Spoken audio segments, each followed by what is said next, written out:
এই নীল অংশটাকে বোঝানো হচ্ছে সমুদ্রের জল, যেটা এরকমভাবে এই লাইন দিয়ে গিয়ে এখানে পুরো টোটাল প্রসেসিংটা হচ্ছে, হয়ে টোটাল বিদ্যুৎটা এই প্ল্যান্টে তৈরি হওয়ার পরে এইভাবে পুরো শহরের মধ্যে ছড়িয়ে যাচ্ছে।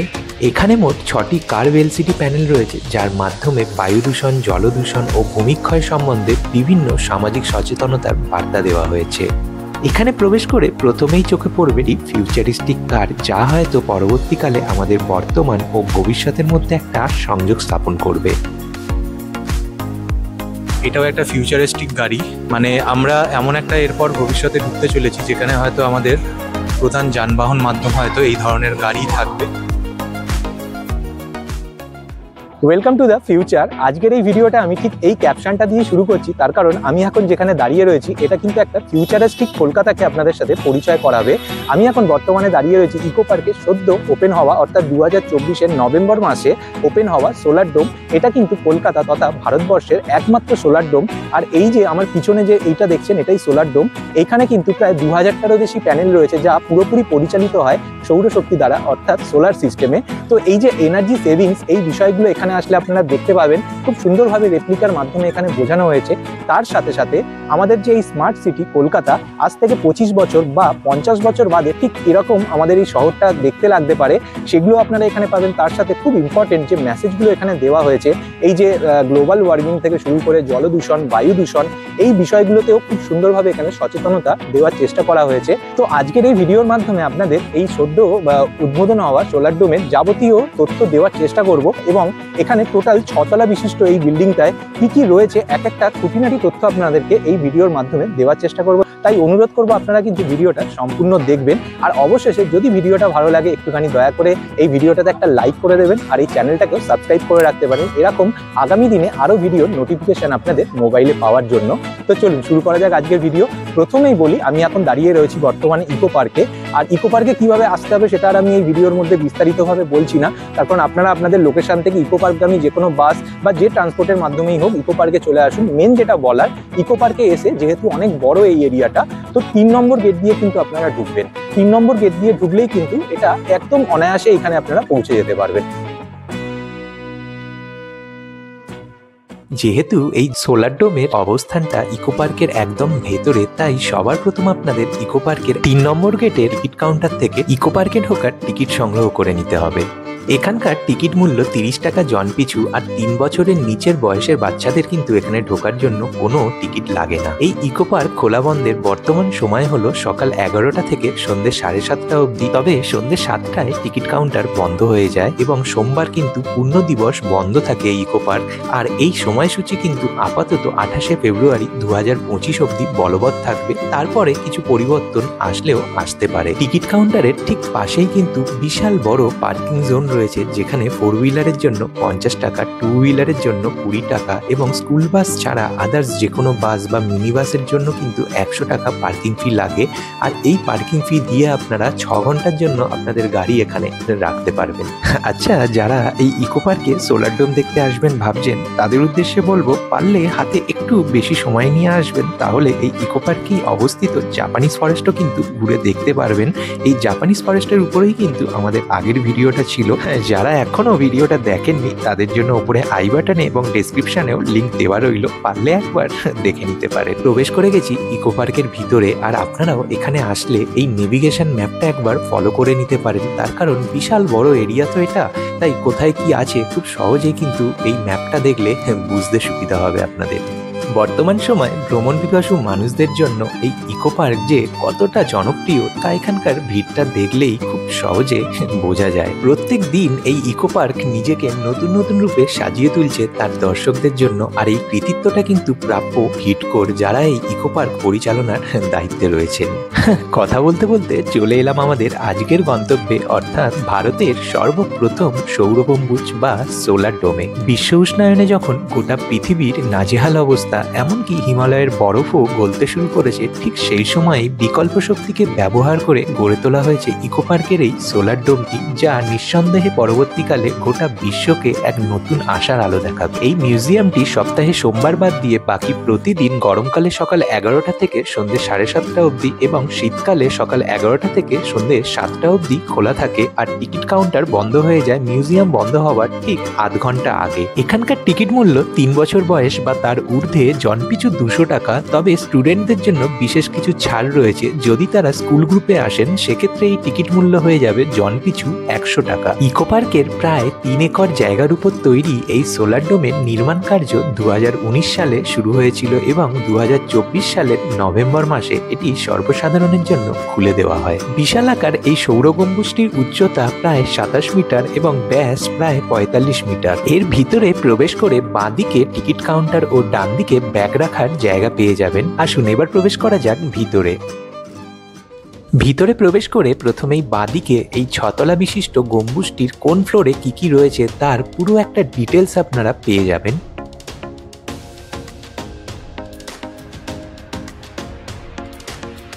এরপর ডান দিকে চোখ ঘোরালে একটি ফিউচারিস্টিক ইলেকট্রিক কার আপনাদের চোখে পড়বে, যা কিঞ্চিত মনে করিয়ে দেবে আমাদের 25 বছর বা 50 বছর পরের ভবিষ্যৎকে।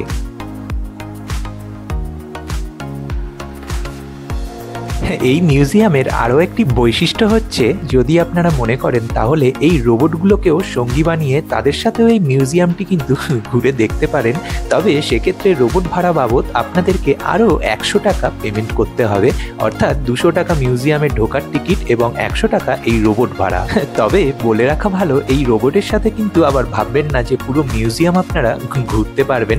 মিউজিয়ামের কিছুটা অংশই কিন্তু এই রোবট আপনাদেরকে গাইড করে দেবে।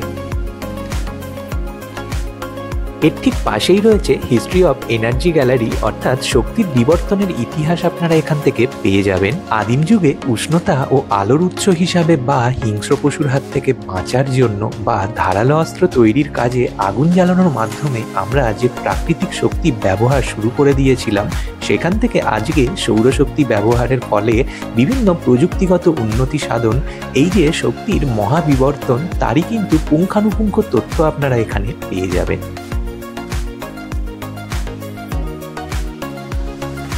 এখানে দাঁড়িয়ে উপর দিকে তাকালে এরকম একটি কৃত্রিম সূর্য আপনাদের চোখে পড়বে। যেহেতু এই সৌর গম্বুজের শক্তির প্রধান উৎসই হলো সূর্য, তাই এটি একটি রূপক হিসাবে এখানে ব্যবহার করা হয়েছে।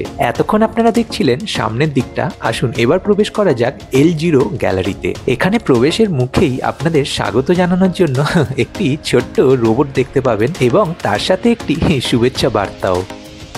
তবে শুধু শুভেচ্ছা বার্তা নয়, সঙ্গে একটা বিপদ বার্তাও কিন্তু রয়েছে, দ্য ক্রাইসিস। কেন এই বিপদ বার্তা তা আপনারা ভেতরে প্রবেশ করলেই বুঝতে পারবেন।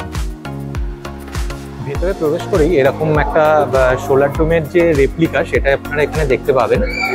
এখানে পুরো রেপ্লিকার মাধ্যমে বোঝানো হয়েছে যে কোন ফ্লোরে কি রয়েছে এবং টোটাল যে এই সোলার ডোমের কনসেপ্টটা, সেটা এখান থেকে পুরো ক্লিয়ার হয়ে যাবে। যদি আপনারা দেখেন, একটু সামনের দিকে নিয়ে গিয়ে দেখাই আপনাদের। এখানে টোটাল L0 থেকে শুরু করে L6 এই টোটাল যে সেগমেন্টটা রয়েছে, সেগুলোতে কোথায় কি রয়েছে এখান থেকে পুরো স্পষ্টভাবে বোঝানো যাবে। এটা প্রবেশপথ এবং ভেতরে এই জিনিসগুলো রয়েছে। এখানে ঠিক পাশেই প্রাকৃতিক পুনর্ব্যবহারযোগ্য শক্তিকে কাজে লাগিয়ে কিভাবে এই সৌর প্যানেলগুলি কাজ করছে এবং এই সোলার ডোমের যাবতীয় মেকানিজম কিন্তু দেওয়া রয়েছে। পারলে হাতে সময় থাকলে অবশ্যই কিন্তু এগুলো একটু পড়ে নেবেন। এগুলো পড়ে যেটা জানতে পারলাম, এই সোলার ডোমে মোট 1986টি সক্রিয় সোলার প্যানেল রয়েছে, যেগুলো সর্বোচ্চ 412 কিলোওয়াট শক্তি উৎপন্ন করতে সক্ষম। এখানে মূলত দু ধরনের সোলার প্যানেল ব্যবহার করা হয়েছে, একটি হলো টাইপ এ এবং অপরটি হলো টাইপ বি। টাইপ এ সোলার প্যানেলগুলি 260 ওয়াটের এবং টাইপ বি সোলার প্যানেলগুলি 150 ওয়াটের। এরকম আরো অনেক তথ্য কিন্তু আপনারা এখানেই পেয়ে যাবেন। খুব স্বাভাবিকভাবেই একটা শীতের ছুটির দিন, যেহেতু প্রচুর মানুষ এসছেন এখানে এই সোলার ডোমটাকে দেখে উপভোগ করার জন্য। অবশ্যই একটা শিক্ষামূলক জায়গা যেহেতু, তাই এখানে আসাটা দরকার, বিশেষ করে বাচ্চাদের।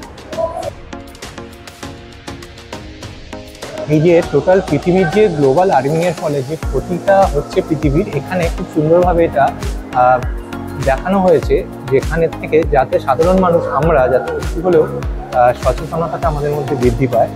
এটা একটা খুব সুন্দর প্রয়াস।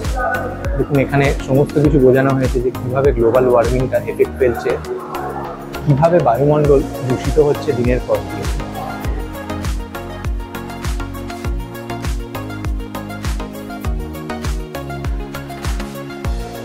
এইটা একটা কিন্তু মানে খুব পেইনফুল একটা মেসেজ, বাট এটা একদমই ঠিক। Our earth is dying every seconds act now. এখনই যদি আমরা কিছু করতে না পারি তাহলে হয়তো আর কোনোদিনই করা সম্ভব হবে না। এইভাবেই ধীরে ধীরে হয়তো আমরা একদিন জীবাশ্মে পরিণত হব। আমাদের যে প্রত্যেক দিন আস্তে আস্তে করে ক্লাইমেট চেঞ্জ হচ্ছে, তো সেটারই একটা খুব সুন্দর প্রজেকশন এখানে পেয়ে যাবেন। এখানে স্ক্রিনে যে অপশানগুলো রয়েছে তার মধ্যে দিয়ে চুজ করার মাধ্যমে এখানে স্ক্রিনের সেই টপিকটার পুরো যাবতীয় ডিটেলস আপনারা পেয়ে যাবেন।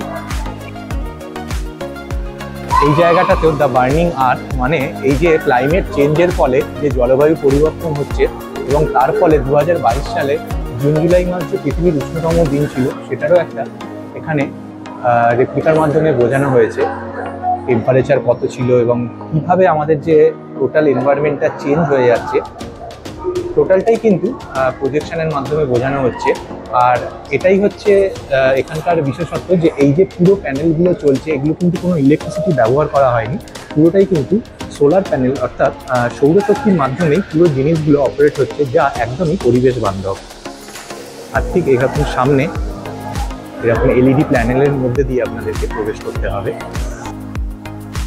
তো বিষয় এটাই যে মানুষ আসে আর উপভোগ করে, কিন্তু যে মেসেজটা এখানে দেওয়ার চেষ্টা করা হচ্ছে না, তো দুঃখের বিষয় কত মানুষ এগুলোকে যে সঠিকভাবে গ্রহণ করে, আদৌ স্ক্রিনে কি দেখানো হচ্ছে সেটা হয়তো কেউই দেখছে না, সবাই ফটো তুলতেই ব্যস্ত। এটাই হয়তো আমরা মানে আমি আপনি প্রত্যেকেই আমরা এই গোত্রের মধ্যেই পড়ি, তাই জন্য হয়তো আজকে আমরা আমাদের নিজেদের ক্ষয়ক্ষতিটা দেখেও এরকমভাবেই চোখ এড়িয়ে থাকি। এখানে দেখুন জলদূষণের একটা বিষয় প্রজেক্ট করা হচ্ছে, কিভাবে জলদূষণ হচ্ছে, সমস্ত মিলেমিশে গিয়ে কিভাবে একটা ভয়াবহ পরিবেশ তৈরি হচ্ছে। এখানে দেখুন দেখাচ্ছে বায়ু দূষণের কারণে প্রত্যেক বছর সারা বিশ্ব জুড়ে প্রায় 70 লাখ ব্যক্তির কিন্তু অকাল মৃত্যু ঘটছে। চীনে সব থেকে বেশি কার্বন ডাই অক্সাইড নির্গমন হয় এবং বিশ্বের সর্বাধিক 50টা দূষিত শহরের মধ্যে 22টাই কিন্তু এখানে অবস্থিত। এখানে এই যে কী কী কারণের জন্য এই দূষণগুলো হচ্ছে সেগুলো এখানে বোঝানো হয়েছে। 1 নম্বর কারণ দেওয়া যেতে পারে জীবাশ্ম জ্বালানির দহন, শিল্প নির্গমন। আন্তর্জাতিক মানচিত্রে দূষিত চিহ্নিতকরণ করা হয়েছে যে সবথেকে যে দূষিত যে মানে শহরগুলোর মধ্যে এখানে কিন্তু যে শহরগুলোকে বা যে দেশগুলোকে রাখা হয়েছে সেগুলো হচ্ছে পাকিস্তান, চীন, দিল্লি, আমাদের ভারত, আর এদিকে কুয়েত, নেপাল, ইরাক। মানে বুঝতে পারছেন কোন জায়গায় আমরা বাস করছি। একটু আপনাদেরকে এইটা দেখাচ্ছি এতক্ষণ ধরে, যাতে অনেকের পক্ষেই তো এখানে আসা সম্ভব হচ্ছে না, মূল বিষয়বস্তুটা যে মেসেজগুলো এখানে দেওয়ার চেষ্টা করা হয়েছে সেগুলোই যাতে একটু আপনারা বুঝতে পারেন যে প্রত্যেক দিন আমরা দূষণের মধ্যে দিয়ে নিজেদের জীবন কাটাচ্ছি। এক একটা দেওয়ালে কিন্তু এক এক রকমের চিত্র ফুটিয়ে তোলা হয়েছে। এখানে দেখানো হচ্ছে যে কিভাবে মেরু বরফ পৃথিবীর বুক থেকে ক্ষয় হচ্ছে প্রতি বছর এবং তার আফটার এফেক্ট যেটা সেটা মানে গ্লোবাল ওয়ার্মিং একরকম বলতে গেলে, সেটার জন্য কীভাবে এই পুরো পৃথিবী তথা আমরা ক্ষতিগ্রস্ত হচ্ছি। তো প্রত্যেকের রিকোয়েস্ট এই জায়গাগুলো না একটুখানি দাঁড়িয়ে আপনারা দেখবেন, সত্যি কথা অনেক কিছু জানার বোঝার বিষয় রয়েছে কিন্তু এখানে। আর এখানে দেখানো হচ্ছে যে 6টা শহরের 6টি শহর যেটা সর্বপ্রথম জলের তলায় নিমজ্জিত হবে, তার কারণ তাপমাত্রা বৃদ্ধির কারণে যে বরফ গলছে তার ফলে। এবং এখানে এই জায়গাগুলোর নাম দেওয়া হয়েছে টোকিও, মুম্বাই, আমাদের Mumbai, new York, London, Jakarta এবং কলকাতা। সবথেকে মানে বেদনাবহুল এই কলকাতাও কিন্তু জলের তলায় যাওয়ার সম্ভাবনা রয়েছে, যে 6টি শহরকে রেড অ্যালার্টের মধ্যে রাখা রয়েছে। দেখুন এই একটা প্যানেলের মধ্যে দিয়ে এলাম, এসেই আবার এই একটা প্যানেল, এবারে যাচ্ছি L1-এ। এখন আমরা দাঁড়িয়ে রয়েছি কিন্তু L0-তে। ওয়াও, শুধু দেখুন দারুণ লাগছে জায়গাটা। পুরোটাতেই কিন্তু কোনো ইলেকট্রিসিটি ব্যবহার করা হচ্ছে না, পুরোটাই কিন্তু এই প্যানেলগুলো চলছে সৌরশক্তির মাধ্যমে।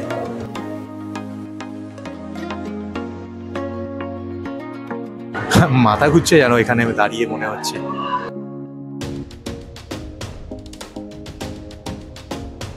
এখানে দেখানো হচ্ছে 2001 সালের তুলনায় এখন প্রতি বছর 30 লাখ হেক্টর গাছপালা ধ্বংস হচ্ছে বেশি আর কি। তো এই যে ওয়াইল্ড ফায়ার, এখানে এইটার পুরো স্ট্রাকচারকে দেখানো হয়েছে। এখানে পৃথিবী দাবানলের দ্বারা আক্রান্ত তার একটা রেপ্লিকা সুন্দরভাবে দেখানো হয়েছে। সব থেকে ভালো বিষয় আমার এখানে একটা জিনিস যেটা লাগলো সেটা হচ্ছে যে এখানে প্রত্যেকটা দেখুন ইংলিশ লেখার সাথে সাথে কিন্তু বাংলা লেখাগুলোও রয়েছে, এই ছাড়া আমার মতন অশিক্ষিত তাদের জন্য আর কি। তো বিষয় সেটা নয়, ব্যাপারটা হচ্ছে যে বাংলায় লেখাটা থাকা দরকার, সবার পক্ষে ইংলিশ বোঝাটা সম্ভব হয় না, আর অবশ্যই হবে না কেন, পশ্চিমবাংলা মানে বাংলার প্রায়োরিটি থাকা উচিত, সেটা কিন্তু এখানে করা হয়েছে। এখানে দেখানো হচ্ছে কী কী কারণে তেল উপচে পড়ে, সেগুলো এখানে বোঝানো হচ্ছে। এখানে সর্বকালের সবচেয়ে খারাপ তেল ছড়িয়ে পড়ার ঘটনাসমূহকে দেখানো হয়েছে।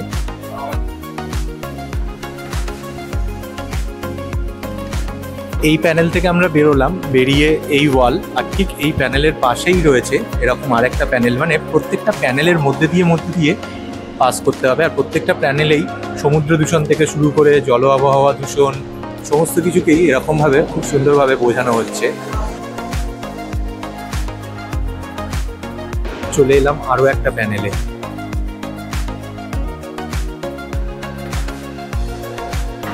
হ্যালো, তুমি বুঝতে পারছো এগুলো দেখাতে চাইছে? জল দূষণ হচ্ছে দেখুন। আবার আমরা এরপরে আরেকটা প্যানেলের মধ্যে দিয়ে যাব, আর এখানে কি কি মেসেজ দেওয়ার চেষ্টা করা হয়েছে একটু দেখি। বিগত 30 বছরে প্রাকৃতিক বিপর্যয় বেড়েছে প্রায় 3 গুণ, সেটাকেই এখানে বোঝানো হচ্ছে। আর পাশে দেওয়া রয়েছে 7300+ চরম আবহাওয়ার দুর্ঘটনা যা ঘটেছে। তো ডিজাস্টার রিপোর্টগুলো এখানে সমস্ত দেওয়া রয়েছে, এগুলো আমি খুব ডিটেলসে আপনাদের দেখাচ্ছি না, অবশ্যই আপনারা আসলে তো এগুলো দেখবেনই। তারপরে আবার একটা প্যানেলের মধ্যে দিয়ে আমরা প্রবেশ করছি, দেখি এই প্যানেলে কি আছে। দেখুন এখানেও কিছু না কিছু মেসেজ দেওয়ার চেষ্টা করা হয়েছে। আর এইখানে নিচে দেখুন নাম্বারগুলো দেওয়া রয়েছে। এটা হচ্ছে 6 নম্বর প্যানেল, মানে টোটাল আমরা 6খানা এলসিডি প্যানেলের মধ্যে দিয়ে প্রবেশ করলাম। বাহ, এইখানে এই জিনিসটা আমার দারুণ লাগলো। দেখুন আমি দেখাই আপনাদের একটু, ওয়ার্মিং টাইপস দেওয়া হয়েছে এখানে, যেখানে 1860 সালে পৃথিবীকে দেখানো হয়েছে এবং 1890 সালে, 1920 সালে, মানে 30 বছর পরে পরে পৃথিবীর যে অবস্থাটা হচ্ছিল সেগুলোকে এখানে খুব সুন্দরভাবে প্রজেক্ট করা হয়েছে। আর সর্বোপরি 2010 অবধি এখানে দেওয়া রয়েছে। আর একটা জিনিস দেখুন, এখানে লেখা রয়েছে পুরো বিষয়টা, যে 1850 সাল থেকে আজ পর্যন্ত ক্রমাগত উষ্ণতা বৃদ্ধির হার নীল থেকে লাল রঙের দিকে এগিয়ে যাওয়া জলবায়ু ক্ষতিকর পরিবর্তনের ধাপ নির্দেশ করে। মানে একটা সময় এরকম শান্ত পৃথিবী থেকে আজকের এই জায়গায় দাঁড়িয়ে নীল থেকে ক্রমশই লাল হচ্ছে। তো এটাই গ্লোবাল ওয়ার্মিং, যেটা হয়তো পৃথিবী ধ্বংসের কারণ বলেও বিজ্ঞানীরা মনে করছেন। আচ্ছা, এই জায়গাটা আমরা ছিলাম। এবারে এইখানে আমার এই জায়গাটা খুব ভালো লাগলো। দেখুন মানে এই যে মূর্তিগুলো দেখলে 1 মিনিটের জন্য আপনারা বুঝতে পারবেন না যে এটা অরিজিনাল নাকি মানে এটা মূর্তি। এখানে যে ছাগলটাও রয়েছে দেখুন, সেটাও কতটা রিয়েল মনে হচ্ছে। বাচ্চাটা এখানে একটা অ্যাপিল করা হচ্ছে যে এখন অবস্থা ভয়াবহ, পৃথিবীকে বাঁচতে আমাদের সাহায্য করুন। সত্যি আমরা একে অপরের যদি সাহায্য না করি তাহলে হয়তো একদিন আমাদেরও অবস্থাটা এইরকমভাবেই খারাপের দিক থেকে আরও খারাপের দিকে চলে যাবে। এরপরে এখানে প্রবেশ করছি। এখানে সুন্দরভাবে পেন্টিংয়ের মাধ্যমে বিভিন্ন জীবজন্তুর রেপ্লিকা করা হয়েছে। দাদা, এই যে মূর্তিগুলো এগুলো কি সিলিকনের নাকি পুরোটাই মোম দিয়ে? মানে যে কটা মূর্তি এখানে রয়েছে, ওয়াও, না আমি সিলিকন ভাবছিলাম, মোমের। এখানে বৃক্ষ মাতাকে দেখানো হয়েছে, সত্যি মোমের, হ্যাঁ রিয়েলিস্টিক লাগছে।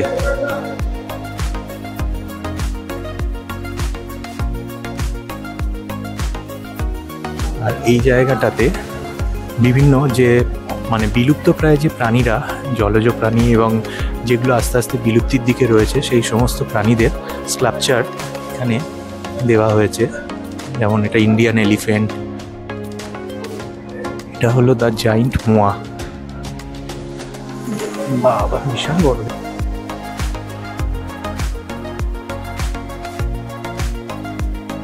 একটা জিনিস দেখতে পেলাম, একটু আপনাদের সাথেও শেয়ার করি। এইখানে দেখবেন হাঁটতে হাঁটতে এখানে আপনারা কত মিটার হেঁটে এলেন এবং তার ফলে কত ক্যালোরি বার্ন হলো সেটা কিন্তু এখানে বিভিন্ন ফুড স্টেপে দেওয়া রয়েছে। যেমন আমি এখন অবধি 55 মিটার্স অ্যান্ড 8.25 ক্যালোরি বার্ন করলাম। আগে যত এগোবেন আপনারা একটু দেখাই, এখানে 60 মিটার, মানে এখান থেকে এই আপ টু এইটার দূরত্ব 5 মিটার, তো ঠিকঠাকই দেওয়া রয়েছে মনে হলো। বাহ, এই পোলার বিয়ার, এটা সম্ভবত প্লাস্টার অফ প্যারিস দিয়েই করা, যদিও আমার আইডিয়া নেই। হাঁটতে হাঁটতে L0 থেকে চলে এলাম L1-এ। তো এই হলো L1। প্রবেশ করেই এদিকে রয়েছে ভিশন থিয়েটার, অবশ্যই যাব, তবে তার আগে একটু বাইরেটা ঘুরে দেখি।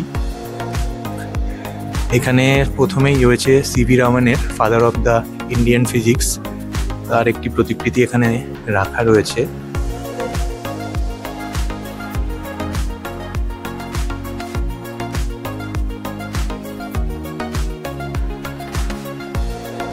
এখানে একটা এলসিডি প্যানেল রাখা রয়েছে, যেখানে কিছু না কিছু ইনফরমেশান বা তথ্য আপনারা স্ক্রিনের ওপর দেখতে পাবেন। তো যদি আপনারা এখানে দাঁড়িয়ে দেখেন তো অনেক কিছুই জানতে পারবেন।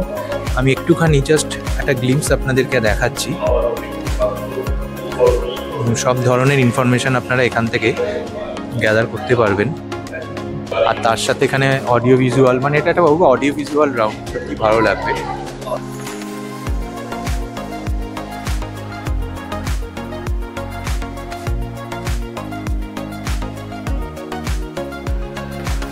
যেটা আপনাদের তখনই বললাম, ভিশন থিয়েটারটায় ঢুকবো, তো চলুন দেখি এর ভেতরে কি রয়েছে।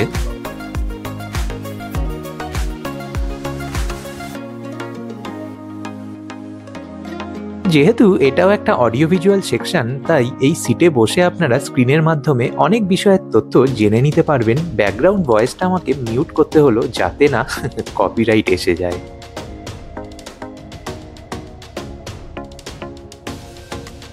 এই জায়গা থেকে আমরা বেরোলাম, যেটা দেখাচ্ছিলাম আপনাদের। এখান থেকে বেরিয়ে আবার সিমিলারলি এই রাস্তা দিয়েই আপনাদের উঠে যেতে হবে। দেখুন, এইখান থেকে দাঁড়িয়ে একবার নিচের ভিউটা আপনাদের দেখাই।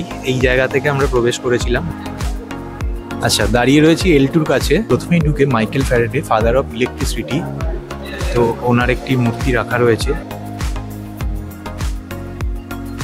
এখানে হাইপো পাওয়ার প্ল্যান্ট বা জলবিদ্যুৎ কেন্দ্রের সমস্ত তথ্য দেওয়া রয়েছে, তো আপনারা এখানে আসলে এগুলো পড়ে নেবেন। আর এই হচ্ছে পুরো বিষয়টা, যেটা রেপ্লিকার মাধ্যমে এখানে ফুটিয়ে তোলা হয়েছে। মানে ক্লোজ থেকে দেখালে আপনারা বুঝতে পারবেন আরও। এখন এটা হচ্ছে সমুদ্র, এই নীল অংশটাকে বোঝানো হচ্ছে সমুদ্রের জল, যেটা এরকমভাবে এই লাইন দিয়ে গিয়ে এখানে পুরো টোটাল প্রসেসিংটা হচ্ছে, হয়ে টোটাল বিদ্যুৎটা এই প্ল্যান্টে তৈরি হওয়ার পরে এইভাবে পুরো শহরের মধ্যে ছড়িয়ে যাচ্ছে। এটাই এখানে বিষয়টা বোঝানো হয়েছে। তো এখানেও এরকম বিভিন্ন প্যানেল রয়েছে, যার মাধ্যমে বিভিন্ন আপনাদের যা যা ইনফরমেশান এখান থেকে জেনে নিতে পারবেন।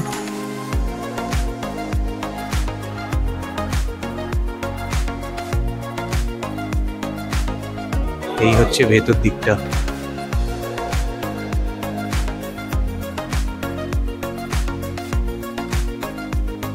হোমিজে Bhabha, father of Indian nuclear program, ওনার এখানে প্রতিকৃতিও দেখতে পাবেন।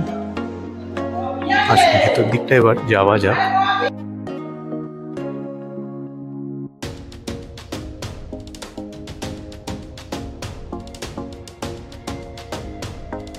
আগের সেকশনটাতে আপনাদেরকে জলবিদ্যুতের বিষয়টা দেখানো হয়েছে, যেটা বললাম, আর এই জায়গাটাতে দেখানো হয়েছে উইন্ড ফার্ম।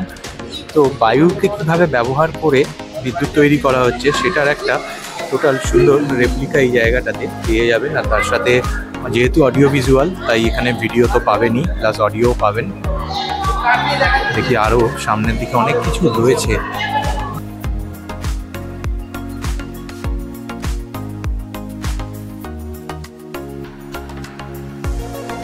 আসুন একটু এবার ওপর দিকে যাওয়া যাক, এখানে কি আছে দেখি। আমরা L2-তে ছিলাম, এখন কিন্তু আমরা চলে এসেছি L3-তে। এখানে এসেই দেখতে পেলাম সত্যেন্দ্রনাথ বোসের একটা সুন্দর প্রতিকৃতি মূর্তি রয়েছে। এখানে দেখি কী কী রয়েছে, এরকমই সেম বিভিন্ন রকম প্যানেলের মাধ্যমে বিভিন্ন ইনফরমেশান শেয়ার করা হচ্ছে। হিস্ট্রি অফ জিওথার্মাল পাওয়ার, এই সমস্ত কিছু আপনারা এখানে টাচের মাধ্যমে পেয়ে যাবেন সমস্ত ইনফরমেশান।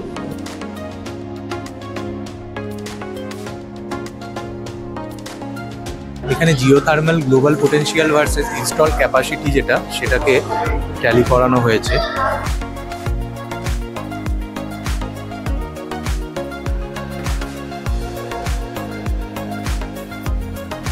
জিওথার্মাল এনার্জির যে ক্ষমতার বেশিরভাগটাই মানুষের কাছে অকল্পনীয়, সেই বিষয়টাকে এখানে তুলে ধরা হয়েছে।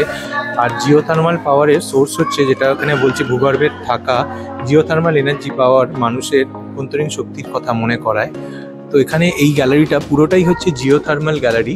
তো এখানে জিওথার্মালের উপরে বিভিন্ন ইনফরমেশন আপনারা পেয়ে যাবেন। আর সামনে একটা জিওথার্মাল পাওয়ার প্ল্যান্টও তৈরি করা হয়েছে।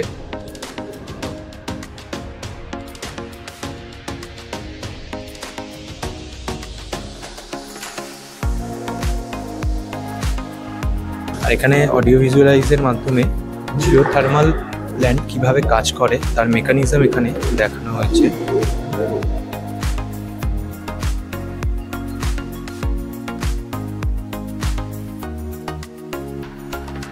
আচ্ছা, ঠিক এর পাশেই এই জায়গাটা আমার খুব ইম্পর্টেন্ট মনে হলো, যে কেন আমরা সোলারে সুইচ করব তার পুরো কারণগুলো এখানে খুব সুন্দরভাবে বর্ণনা করা রয়েছে। যেটা এক লাইনে যদি বলা যায় তাহলে বলা যেতে পারে যে এখানে যেটা বলছে সেটাই আমি আপনাদের বলছি, যে 1 ঘন্টায় সূর্যলোক থেকে যে পরিমাণ শক্তি আসে তা পৃথিবীর 1 বছরের শক্তির সমান। মানে জাস্ট ইম্যাজিন করুন, সত্যি সোলার শক্তি যা আমরা অনেকটাই অবহেলা করি, বা আমরা হয়তো এই বিষয়টা সম্বন্ধে খুব একটা ওয়াকিবহাল নই। তো এই বিষয়টাকে কাজে লাগিয়ে কত কিছুই না করা যেতে পারে। তো সেইগুলো এখানে খুব সুন্দরভাবে প্রজেকশনের মাধ্যমে দেখানো হয়েছে। এই জায়গাটাতে পুরোটাই আপনারা এই রিলেটেড বিষয়গুলোই পাবেন। এখানে সোলার প্ল্যান্ট কীভাবে ইনস্টল হয়ে টোটাল একটা শক্তি উৎপন্ন হচ্ছে সেই বিষয়গুলো এখানে দেখানো হয়েছে।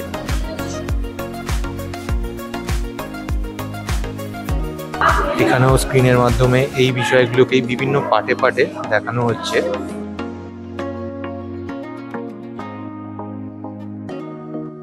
এখানে প্রত্যেকটা ফ্লোরে ফ্লোরে বিভিন্ন জায়গায় বিভিন্ন বিজ্ঞানীদের শ্রদ্ধা জানানো হয়েছে, তাদের প্রতিকৃতিও এখানে রাখা রয়েছে। বিভিন্ন জায়গায় জায়গায় আপনারা দেখতে পাবেন, যেমন এখানে রাখা রয়েছে জেমস ক্লার্ক ম্যাক্সওয়েল, ওনাকে দেখানো হয়েছে এখানে। চলুন এবার এগোনো যাক আরও সামনের দিকে, আরও কিছু রয়েছে একটু দেখি।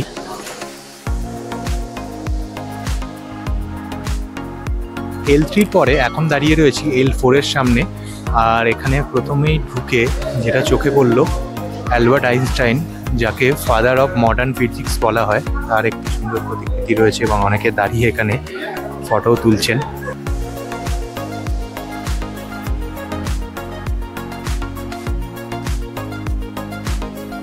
আচ্ছা আচ্ছা, এবার বুঝলাম লার্ন বাই ফান কেন বলা হলো।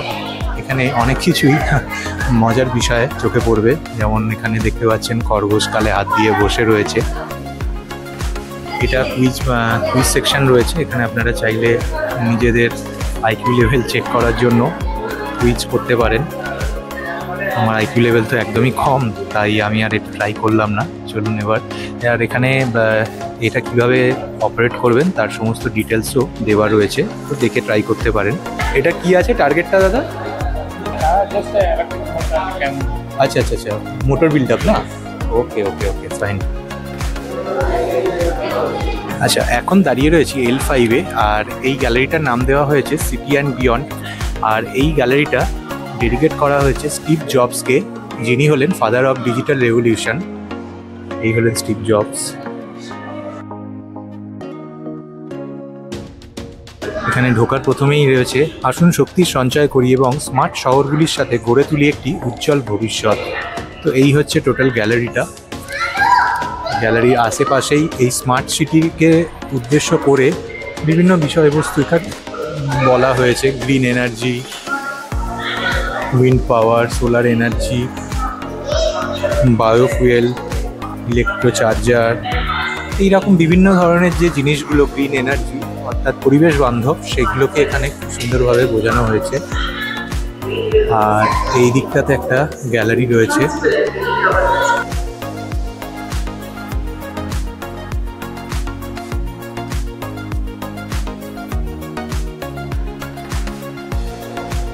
এখানে স্ক্রিনিংয়ের মাধ্যমে বিভিন্ন স্মার্ট সিটির যে বিষয়গুলো থাকে সেগুলোকে এখানে খুব সুন্দরভাবে প্রজেকশন করা হয়েছে।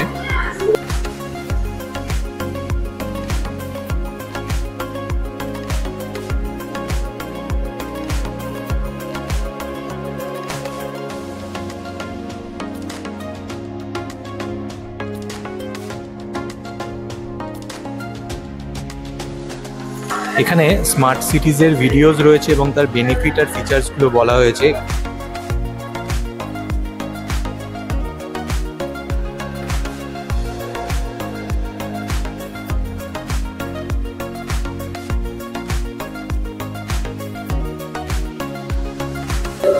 তো এই জায়গা থেকে বেরিয়ে আসুন এদিকে প্রবেশ করা যাক। এখানেও একটা সম্ভবত গ্যালারি রয়েছে, কি ধরেছি, এদিকেও একটা গ্যালারি রয়েছে যেখানে টোটালটাই এনার্জির ওপর বেস করে, সোলার এনার্জির ওপর বেস করে একটা স্মার্ট সিটির কাঠামো কি হতে পারে সেটা এখানে বোঝানো হয়েছে।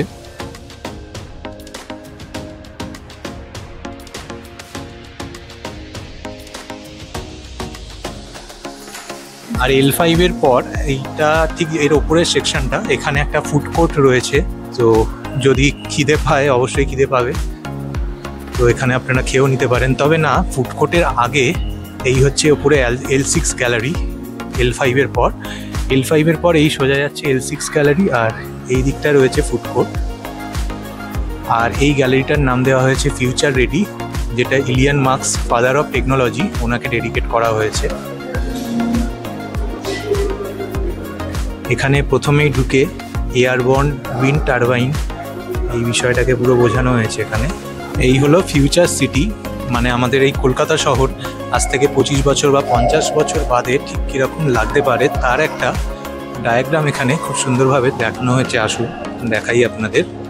এটাও একটা ফিউচারিস্টিক গাড়ি, দেখুন। মানে আমরা এমন একটা এরপর ভবিষ্যতে ঢুকতে চলেছি যেখানে হয়তো আমাদের প্রধান যানবাহন মাধ্যম হয়তো এই ধরনের গাড়ি থাকবে। আর এখানেও আপনারা এরকম রোবট পেয়ে যাবেন কথা বলার জন্য। তো ব্যাস এটাই এখানে রয়েছে। এখানে পিছন দিক দিয়ে দেখি,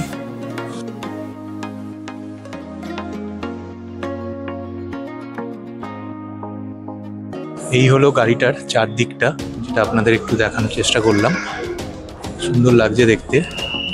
আর ঠিক এইখানেরই পাশে একটা গ্যালারি রয়েছে। এখানে যদি মনে করেন আপনারা আপনাদের চাহিদা মতন জিনিস কিছু যদি কিনবেন মনে করেন তো কিনে নিতে পারেন। এখানে যে জিনিসগুলো রয়েছে তা যে সবই সোলার সিস্টেমেটিক তা নয়, এখানে নর্মাল চার্জিং সিস্টেমের জিনিসও পাওয়া যায়। তো একটু আপনাদেরকে তাড়াহুড়ো করেই দেখিয়ে দিই, এবং বন্ধ হওয়ার মোটামুটি সময় হয়ে গেছে, 7টা বাজতে যায়, তো বেরোতেও হবে এখান দিয়ে।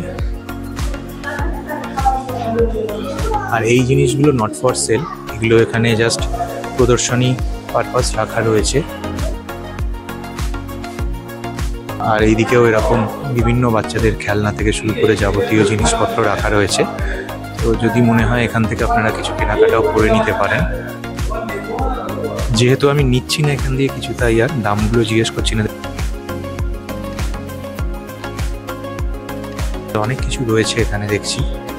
যাই হোক, তো এই হচ্ছে ওভারঅল টাইপড, যা খুবই প্রয়োজনীয় আজকের দিনে। রিম লাইট। আর এখান থেকে এই হলো এক্সিট, এখান দিয়ে গেলে আপনারা লিফটের দিকে পৌঁছে যাবেন। তো এই হচ্ছে এখান থেকে বেরিয়ে লিফটের দিকে যাওয়ার রাস্তা। সোলার ডোম থেকে জাস্ট এক্ষুনি বাইরে বেরোলাম, বেরিয়ে ভাবলাম একটু কয়েকটা কথা আপনাদের সাথে শেয়ার করি, এই ভিডিওটা শেষ করি। সেটা হলো যে আমি আমার প্রত্যেকটা ভিডিওর শেষে যদি সেই জায়গাটা আমার ব্যক্তিগতভাবে ভালো লাগে তাহলে আমি আপনাদেরকে সেখানে আসার জন্য একরকম জোর করি। জোর এই জন্যই করি আপনাদেরকে নিজেদের মানুষ ভাবি বলে। কিন্তু আজকের এই ভিডিওটায় কিন্তু আমি আপনাদেরকে এখানে আসার জন্য সেই জোরটা করতে পারছি না। তার কারণ আমার ব্যক্তিগতভাবে মনে হয়েছে যে এই সোলার ডোমের যে টিকিট মূল্যটা রাখা হয়েছে না, 200 টাকা করে পার হেড, এটা কোনো একটা জায়গা দিয়ে অনেকটাই বেশি। সাধারণ মধ্যবিত্ত যারা মানুষ তাদের কিন্তু আওতার বাইরেই আমার মনে হয়েছে। এটা তো শুধুমাত্র একটা এন্টারটেনমেন্ট পারপাস ওপেন করা হয়নি, এখানে অনেক কিছু শিক্ষামূলক বিষয়ও রয়েছে। তাই শিক্ষামূলক বিষয় তখনই মানুষের হাতের নাগালে পৌঁছায় যখন সেটা সাধারণ মানুষের আয়ত্তের মধ্যে থাকে।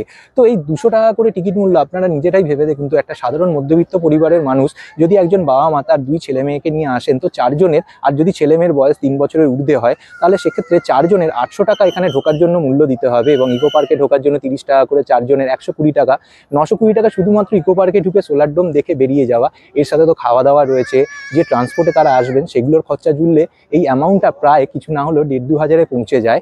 তো কোনো একটা মধ্যবিত্ত পরিবারের ক্ষেত্রে না শনিবার রবিবারে এসে এরকম 1,500-2,000 টাকা ইচ্ছা মতন খরচা করাটা একটুখানি মানে চাপের বিষয় বলে আমার মনে হয়। তখন আমি নিজেও তো একজন মধ্যবিত্ত পরিবার থেকে বিলং করি, তাই এখানে আসার আগে আমাকেও 5 বার কিন্তু ভাবতে হয়েছে এখানে আসবো কিনা। তখন 200 টাকা হঠাৎ করে খরচা করে দেওয়াটা একটু দুবার করে ভাবতে হয় আমাদের মতন মানুষদেরকে।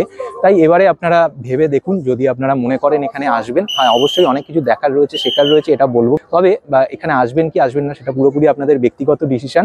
যদি মনে হয় যে আর্থিক মানে হাতে সেই স্বচ্ছতাটা রয়েছে তাহলেই এখানে আসুন, আর না হলে ভিডিও তো রইলো, ভিডিওর মাধ্যমে এই জায়গাটাকে দেখে নিতে পারেন, তাতে খুব একটা বিশাল ক্ষতি হয়ে যাবে বলে মনে হয় না। যাই হোক, অনেকক্ষণ সময় নিলাম আপনাদের, আজকের ভিডিওটা এখানেই শেষ করছি। আর এই ভিডিওটা কেমন লাগলো অবশ্যই জানাবেন। যদি ভিডিওটা ভালো লাগে তাহলে দয়া করে একটা লাইক করে দেবেন, আর আপনারা ভালোবেসে এই চ্যানেলটাকে সাবস্ক্রাইব করে আমার পাশেও থাকতে পারেন। দেখা হচ্ছে আগামী কোনো ভিডিওতে। প্রত্যেকে খুব ভালো থাকবেন, সুস্থ থাকবেন। ইংরেজি নববর্ষ আপনাদের প্রত্যেকের খুব ভালো কাটুক।